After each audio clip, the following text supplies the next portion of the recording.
au Parlement européen, les eurodéputés ne savent pas très bien où ils habitent, puisque vous le savez, ils ont deux maisons, ici à Strasbourg, mais aussi à Bruxelles.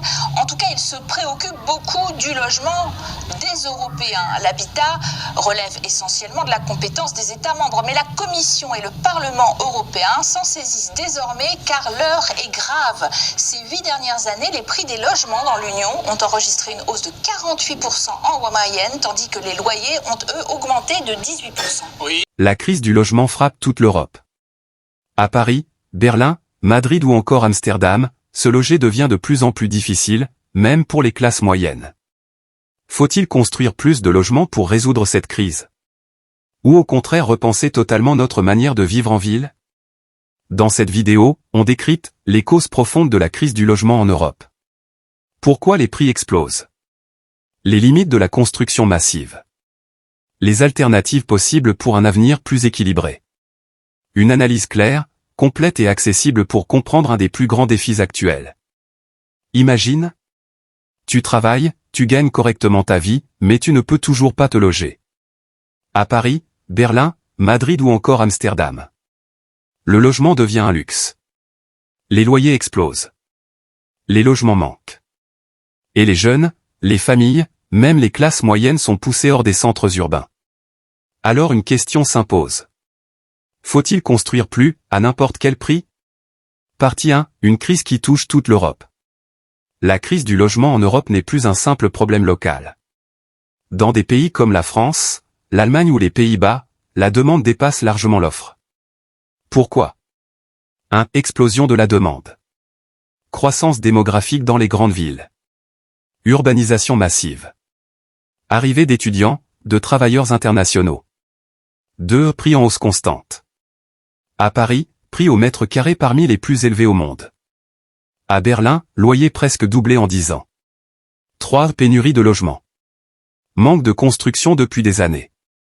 Logements vacants mal répartis. Résultat, une tension extrême sur le marché immobilier. Partie 2, construire plus, la solution évidente? Face à cette crise, la solution semble simple. Construire plus de logements. Et c'est ce que proposent de nombreux gouvernements. Les avantages. Augmenter l'offre, faire baisser les prix. Faciliter l'accès au logement. Stimuler l'économie, emploi, BTP. Certains pays accélèrent. L'Allemagne vise des centaines de milliers de nouveaux logements par an. La France encourage les projets immobiliers. Mais, cette solution a ses limites. Partie 3, les dangers de construire à tout prix. Construire massivement peut sembler logique?